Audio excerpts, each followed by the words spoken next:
Welcome to your Aligned as Fuck Life podcast, hosted by your girl, Shalvika. I am a life transformation coach, a wife, a cat mom, pure generator, Enneagram 3, Pisces sign, and helping you build an aligned as fuck life is my jam.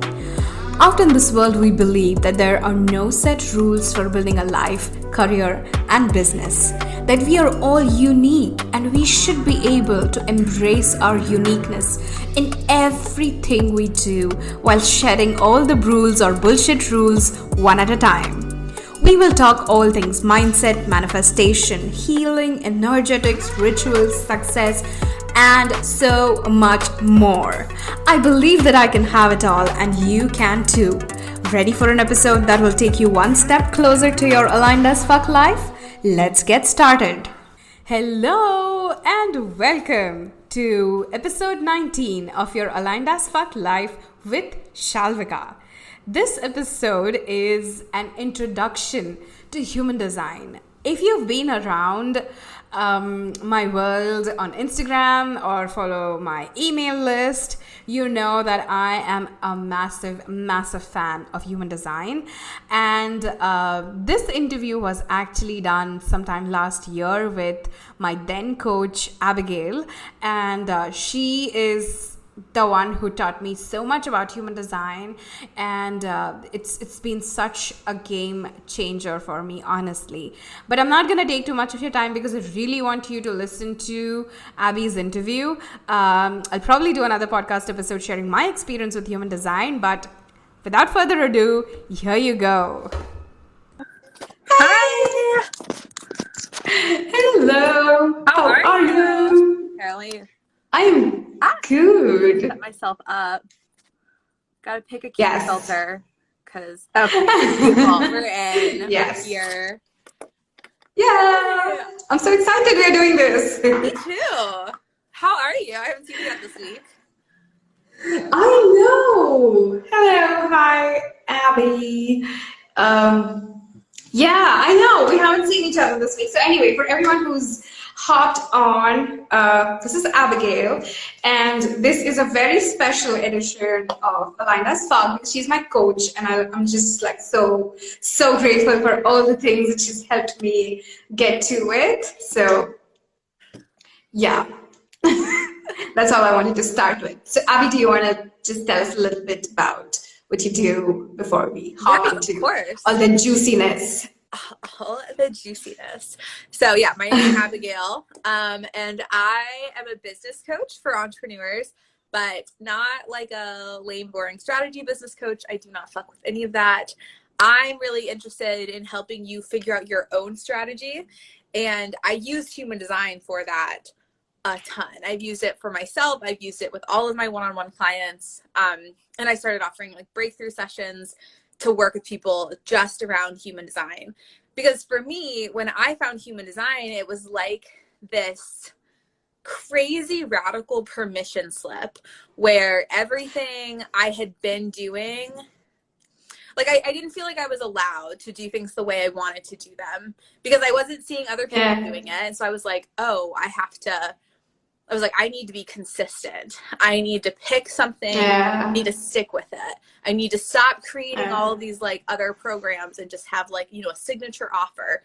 I need to be waking up in the morning. I need to have a routine. And I found my human design. It was like, no, you're not designed to be like that at all, actually. And I was like, oh.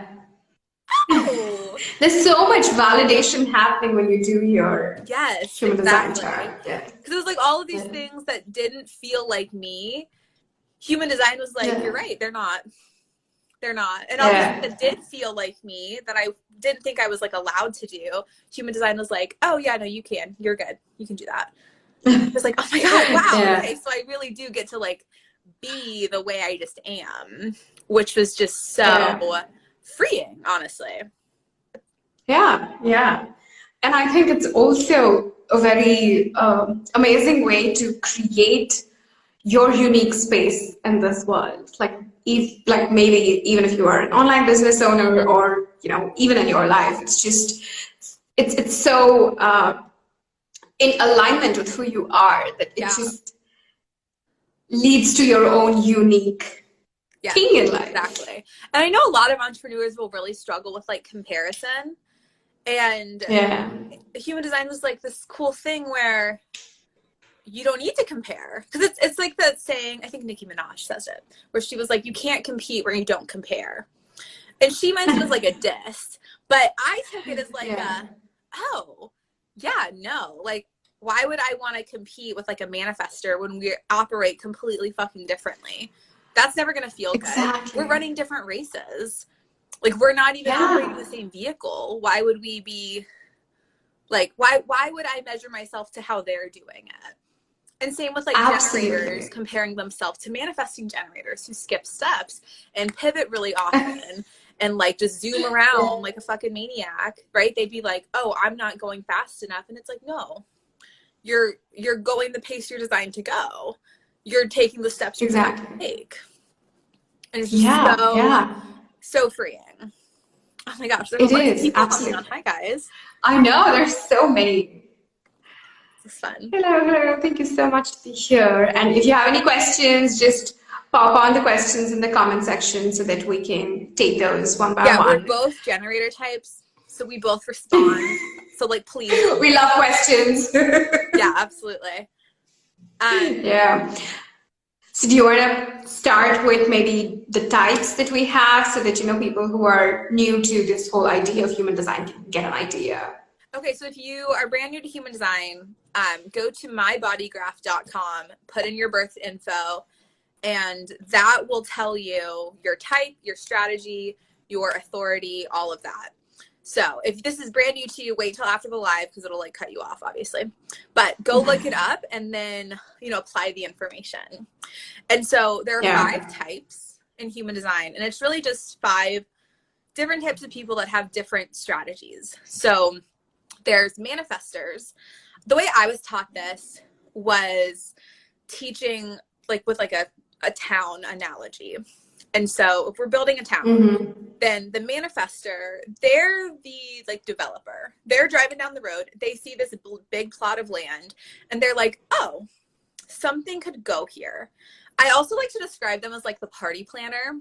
They're the one who sees, oh, wow, hang on. There's a lot of potential. I'm getting really good vibes. I bet this could be something great. So then they're going to go and initiate and inform, and they're going to tell all of the people that need to know, hey, we're going to put a town. And then they're going to leave. They're going to go. They're going to go do that with another plot of land, build another town, because they could probably do it all themselves, but how much energy would they waste not only identifying the plot of land, but then like drawing out the lines for the roads and then building the fucking houses themselves? Like, no, that's going to be such a waste of their energy. So then they're going to go. So manifestors in business are really here to initiate and to inform and to go really quickly, right? They want to go at their own pace. They really need the freedom to operate on their own timeline. I have a manifestor. I swear we barely talk. Because she'll just like check in. She's like, hey, here's what I'm doing. Here's what's new with me. Here's what I'm up to. I'm like, love it. Do you want any support? No, I'm just letting you know. Okay. I'm like, cool. Okay. My first ever client was a manifestor. And it was so mind-boggling for me, like how that entire relationship just like went so smoothly because I didn't really need to do anything. Because with like a manifestor and a generator combo, they initiate and inform. You respond. And it's done. Exactly. So that's manifestors. They make up like 9% of the population. So pretty rare. And then we have projectors. They make up 20% of the population. They make up about 85% of the population in my life because I weirdly have so many projectors around me. Love it. Not complaining. But their strategy is to wait for the invitation. Projectors are great. They are visionaries. They are guides. They can see people really deeply. They can see the like best form of things. But because their energy is so intense, they really need to wait to be invited. Because if they try to like invite themselves, they're going to feel unappreciated, unrespected. Like they're not going to feel validated or seen or recognized. And then they're going to start feeling better. So if you're a projector in business, what I always say is be the lighthouse that people can come to. Be so sure of yourself and make yourself so visible that people just come to you and invite you to help guide them. Because you're going to be a great guide. But so my mom and my sister are both projectors. They get so annoyed with me because like my mom, for example, she'll be like, oh, let me give you all this advice. I'm like, I don't fucking want it. I need to operate like I'm on my own path. I'm doing my own thing. She's like, yeah, but like I have good advice. And I'm like, no, you do, but I don't want it. And because she, you know, jumped in unasked, she then feels bitter towards me for not like recognizing the advice she has. I feel frustrated because she's not letting me operate the way I want to operate. And so it's like nobody is getting what they want out of it. But when I call my mom and I'm like, hey, I need help with this thing. Can you help me? She's like, oh my God, yes. And she gives me the best advice because that is what projectors, like that's how they're designed to be. So wait for the invitation, wait to be invited. And I think another key thing is, like you said, you know, make yourself so visible. So it's not like you just wait around waiting, like, you know, wanting for things to happen, doing nothing. Hey, you're not just like sitting at home like, yeah, come invite me. Yeah. So even though like our strategies sometimes kind of are responsive, there are still a lot of things that we can do as entrepreneurs or as career people to make that happen. Absolutely. Yeah.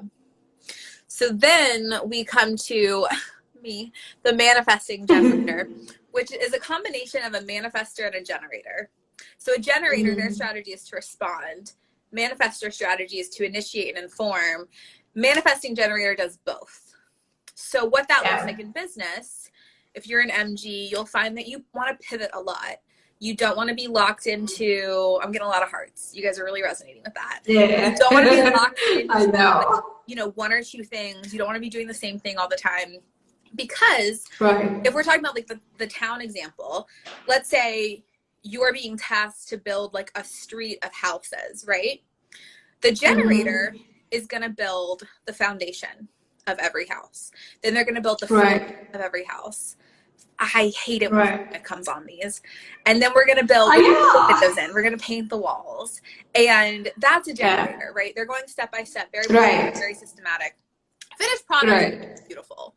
Like you guys do objectively like some of the best work when it comes to doing things that requires manifesting generators skip steps all the time. Because we will start building, we'll build a whole house.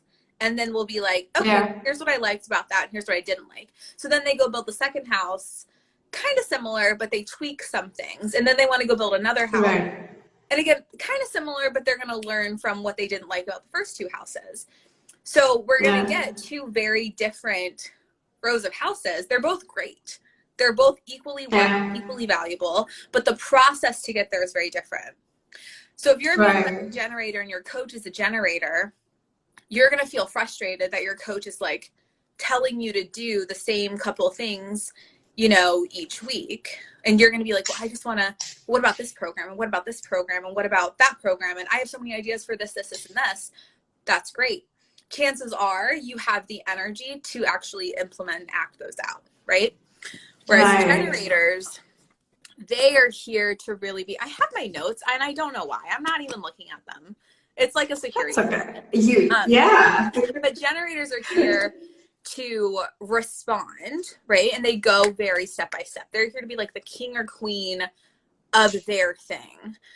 So with my generator clients, I'm like, really own your gift and then stay in that lane, right? Cultivate your expertise around that one thing that you love. And then another thing with both generator types is that it's really important that you are using your energy. Like very, very important. I mean, Shelby, you can relate to this. You went through that phase where you were like, absolutely bored. Yeah. Have And downtime. exactly. And even a simple thing like not being able to, like, this is going to sound really stupid, but not being able to stick to a sleeping schedule. Like some days I would be like up and pumped up till 3 a.m. and some days I'll be like off at 8:30 p.m. I would be like, the fuck is wrong with me? Why can't I, like, is there something, is there something wrong with the wiring? But Right. now I just know that I need to use up all of my energy. Right. Like So for even a generators, physical manifestation like sleep is so like exactly. Yeah. obvious. So Yeah. generators need to use up all their energy by the time they go into bed. Like they need to be Right. depleted and they need to feel really satisfied, right? So they want to feel satisfied like in the work that they did. Whereas manifesting Right. generators will probably need time to wind down, like get in bed and then relax for a bit. Mm. You might find that it's Mm. harder for you to fall asleep if you're exhausted, as like contradictory as that sounds. So Yeah. then we've got reflectors, which are super rare because they only make up about 1% of the population. 1%. And Yeah. reflectors, every single center, because there's like 9 energy centers. We're not talking about those this call though. But when you look at your body Yeah. graph, you'll see these like random circles and squares and triangles. And each of those are different energy centers that like governs different parts of the body physically, but also different strengths and potentials for like conditioning, but also like gifts and all of that. So that'll tell you a lot. But reflectors, it's all open. So they have Right. a ton. If we're talking about a town, they're like the interior designer. They come in when everything is done and they're like tasting the people around them. They're getting to know everybody. They're getting a feel for it. And they can kind of sense, okay, this house is going to be blue. This person's going to want a lot of natural light. So they're the ones kind of seeing, right, the people and seeing what they need best. So those are the 5 types. And the guy who created the human design system and like synthesized all these different languages, he was basically like, in a perfect world, everybody would know their human design type and everybody would be operating according to their strategy and their authority. Yeah. And authority is the next thing we're talking about. Yeah. Yes, absolutely. And I just want to add like about reflector. One of my bosses from my corporate job was a reflector. I mean, is a reflector. And we had this observation about her that she handled a global team. And no matter which team she kind of worked with, she was a part of it. Like she would just like go from here and just like fit in there. And we would always wonder, and then when I did her design, I was like, oh my God, this makes so much sense. Yeah. And that's another. So I think there's a question about how I take this quiz to find out mine. So I'll type it in. Are you typing it out, Abby? Yeah. Okay. mybodygraph.com. And then honestly, so I highly recommend Google. That's how I learned things at first. Yeah. I just like really, I searched everything. I was like, what the fuck does that mean? I think it's good to have like a basic idea. Yeah. And another thing with the open centers, like with reflectors and projectors, and because both of those types have more open centers, like as a rule. Right. Although I don't think I told you about this. I had a breakthrough session with a generator who had 2 defined centers. Only 2. The sacral and the wow. Yeah. Sacral. Like, that's crazy. Interesting. Yeah, it was cool. It was a cool call. But your open centers, that's really where your gifts come through, right? Because your defined centers, those are just, it's just like what you have. It's what you have easy access to.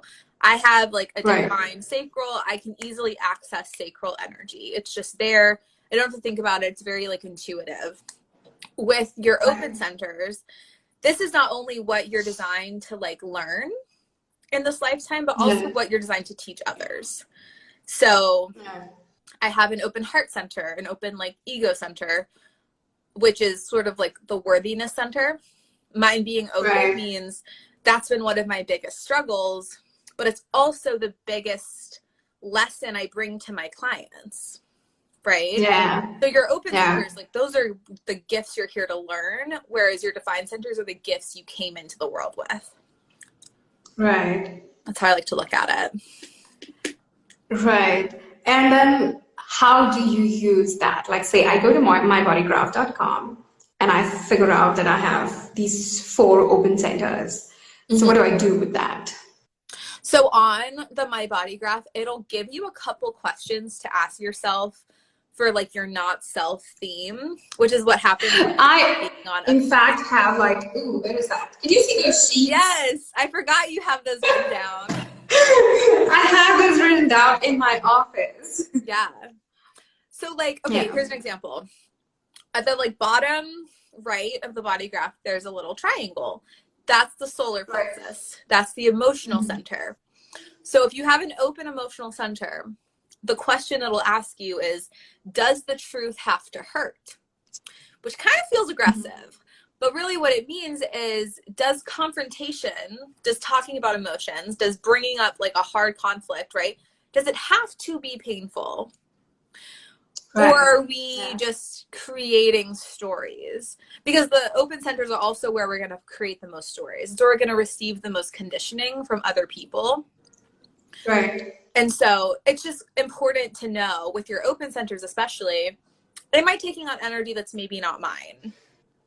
So like if you guys go to my page, I have a live where I compared my chart and my girlfriend's chart. And I showed how like her open centers will fuck with me in these ways and my defined centers will fuck with her. And it's like, and not in a bad way, just these are the ways our energies like interact. And it was so helpful to know that. Exactly. It's so much, it's fun. Plus there's so much practicality, especially in your relationships, because you know, now my husband's a manifesting generator. He has emotional authority, so he's gonna take longer for everything, and I'm a sacral authority. I'm like, hell yes, let's do this. And I used to be so impatient with that, but now I just know that this is how he is. So I'm gonna give him the space, and let's see how things work out. No, I always tell people I'm like, my love language, like how I show love to somebody, is knowing their human design. Like that's what it is, because it's the same thing with Fiona. She's got emotional authority, so she needs to sleep on a big decision. Anybody with emotional authority, they need to give themselves like a day or two to decide, because we'll go ahead, we'll start talking about the authorities. We start with emotional anyway, because that's like the most dominant center. So 50% of the population has emotional authority. So it's pretty common, which means that 50% of the population are like controlling the emotional thermostat of the room. 50% have the center open and are just feeling the energy that the emotional authorities have like created, right? So you walk into a room, you feel tense. You're like, I feel uncomfortable with the energy we've created in the studio today. It's not your energy. It's the emotional authorities' energy. And so that's always a good thing to know with like emotional boundaries and energetic boundaries. Fiona's having a bad day at work, and like she'll be at her job and I'll randomly start feeling tense. And I'm like, why am I feeling so anxious? What's going on? What's happening here? And then she'll be like, yeah, no, I had like a fight with one of my employees or one of my coworkers or one of my supervisors. And I'm like, oh, that's what that was. That's what. It wasn't my energy at all. I was just taking it on, right? So it's good to know, okay, half the time I'm not going to be actually, like my emotions that I'm feeling are not really going to be mine. They're going to be something like this that I just need to like put a barrier up so I'm not feeling overwhelmed. Right. So I think a lot of this, especially, adhering to your authority, really depends on bringing awareness in what you're doing. I think that's like the basis of it. Yeah. Because really human design, it's an awareness system. It's not a belief system. It's not a religion. It's just an acknowledgement of this is how you are. Yeah. And if you know that this is how you are like designed to operate, then it's a lot less pressure. Like there's even little things in the chart, like your determination, which is how you'll like digest food best. So if you have there's a type of determination where you only like hot food. You just really don't like cold food. So like frozen things, Yeah. cold, like room temperature things, smoothies, you just really will never like them. And so I had a call with somebody where I told them that, and they were like, I didn't even know that was a That's thing. so I've just true. always been like that. And a lot of things with human design is I tell them, and they're like, oh, I've just always been like that. Neat. And it's like, yeah, no, it's just a testament to like how you are naturally. Right. And also not bring in guilt or shame because you are a certain way and not a certain other way. Yeah. Human design helped so much with like a deconditioning process of trying to unlearn how you're like taught to be. Supposed to be, yeah. Exactly. Yeah. To just kind of acknowledge, oh, well, no, like this is how I am. So for me, it gave me permission. I had always called myself flaky. Turns out I'm not flaky at all. I just don't want to consistently do the same things. I would feel really trapped. I have the only motor center I have is my sacral, which is like the pleasure center. And so if I'm not enjoying what I'm doing, I'm not going to do it. Like I don't have the energy unless it's something I love to do. And so when I learned that I was like, oh, so I wasn't just lazy. I just fucking hated, like, you know, these jobs. Okay, cool. But okay, back to absolutely. It's just so we don't leave people questioning. So we did emotional. Experience this emotional wave, right? So let's say you're like making a decision to hire Shalvika. You're gonna have this emotional high. Oh my God, yes, this is the best thing ever. This is so cool. This is gonna be amazing. This is gonna change my life. This is the thing. It's going to make or break me. It's gonna take me to like these new heights. That's the high. You don't want to make it here. Then you're gonna have a low. Oh my God, I'm a failure. I'm a disaster. I don't know what I'm doing. I suck at everything. I am clueless. I have to hire her because I cannot do this on my own. You don't want to make a decision from there either. Eventually you'll reach this point of clarity, right? So you'll kind of woo, and then you kind of come here and it levels out. That's when you want to decide. When you're sort of detached. Because both of these are places of attachment, right? But here, you're kind of like, I think this could be a good decision, but if it doesn't, I'm not going to like cry myself to sleep, right? Exactly. So emotional authorities need time to ride their emotional wave. A lot of sales are not based on that. A lot of sales tactics are based around like instant decisions, FOMO, urgency. Now, FOMO, you're losing out. You're missing out. The offer's already gone. And they're like, oh my God, what? They never had a chance to ride their emotional wave. And like that's bad marketing, right? That's manipulative. Not let people make decisions the way they're designed to make decisions. So then we have sacral authority. This is the classic gut response. This is the like, or the, This is like you're swiping on Tinder. We see somebody cute, ooh, or ooh, right? Like it is very much a immediate response. And a lot of times sacrals will express that through like sound, especially if you have a fine throat. So like letting yourself, if you're talking about something and you're like, yeah, I'm doing this, it was so exciting. Or if you're like, yeah, no, I had this idea. I like it, I think. It's like, that's a very clear sign of no.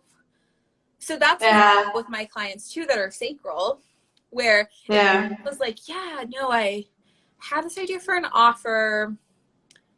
I like it. I'm like, do you though? Because that's a very clear sign that like, she's not actually into it. Because if she was, she'd be like, oh my God, no, this is so cool. This is what I'm doing. I'm so excited about this. Like, that's what the reaction would be.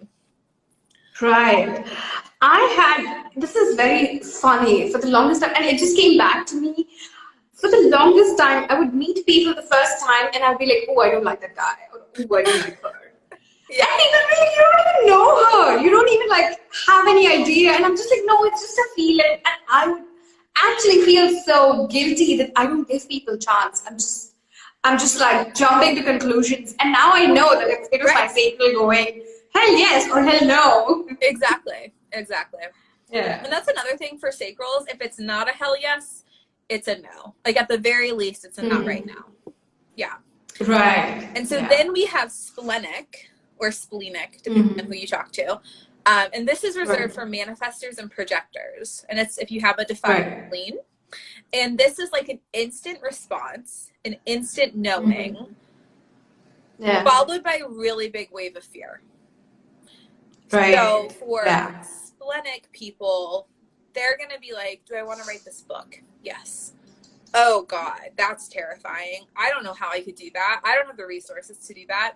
I don't know enough people. I don't even know what I would say. I've never published a book before, right? Big wave of fear. And the wave of fear is going to keep growing until they act on it because they got a yes the first time. Now, if a splenic person was like, do I want to write a book? No. Okay. They're just moving on with their day. They're not thinking about it.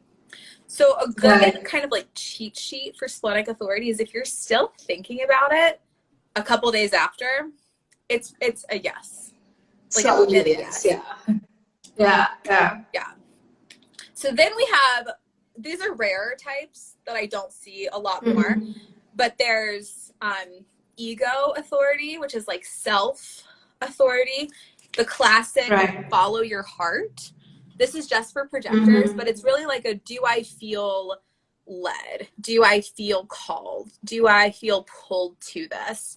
And so for them, the way to clarity is usually like a stream of consciousness speech, like using somebody else as a sounding board and talking your thoughts out to them.